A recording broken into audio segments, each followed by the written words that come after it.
आराम से आराम से आराम से। अबे सालू ये क्या कर दिया, अब तो मालिक हमें छोड़ेगा नहीं। अबे फुल्लू तेरे साथ काम करने में मुझे बहुत मजा आता है। अरे मालिक मैं कारीगर ही इतना अच्छा हूँ। अबे साली ये क्या कर रहा है, तुझे यहाँ से ईंट लाने के लिए किसने बोला? सारा काम खराब कर दिया। हाँ और पीछे और पीछे और पीछे और बस रुक जा सबे साले पूरी दीवार गिरा दी तूने। एक काम ढंग से नहीं होता। देखो इस बार कोई गलती नहीं होनी। अबे हरामखोरो पकड़ो पकड़ो पकड़ो। अब तो पक्का मालिक नौकरी से निकाल देगा। काम हो गया बेटा, नीचे आ जा।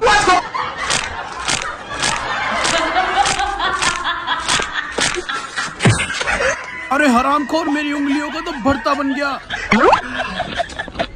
चलो ना पापा, तुम तो फालतू में टेंशन ले रहे हो।